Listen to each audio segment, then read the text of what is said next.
atitaye ku bamuca intege aragenda aragenda akiga nkabona abaye uwa nyuma. Kubundi ndi kujya mu itsinda gukora mwikira nibutse neza sungu madamu namubwiye bitera namubwiye ngo nta nubwo najya no mu itsinda n'ubundi naragujije sinishyuye nta n'amafaranga nikeneye kuzongera kwishyura ariko se shanze ajyana iki muri ziranda yara shakira kibuno cyo cyatuma mbanza nguzana miliyoni ariko ntabwo ngomba kujya muri atsinda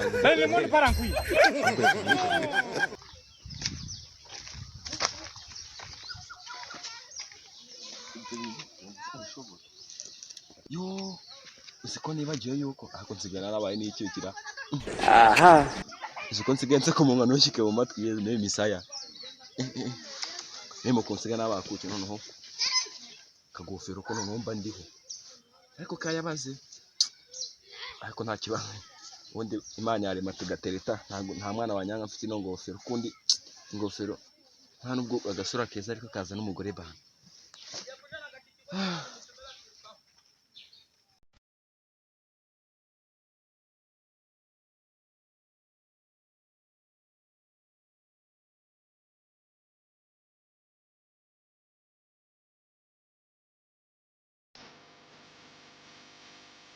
Fasha, kwandi kwa nugucha ibiti ariko kuki utavuga nk'umuntu bwinshi aba gushaka so umuntu umeze nkawe bagushaka he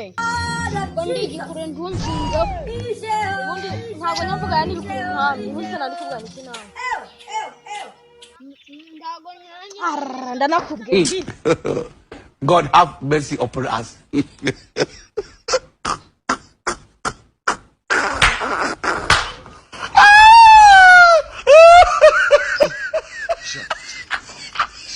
Sinzira hano wa sekonoma nsiganye mbava jyana wazaye nk'amavisira bagukubise cyangwa bayita cyane indana numva ari kunukara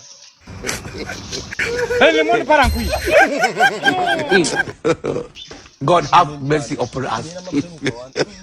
Jya mikombe jingaje umunsi yawe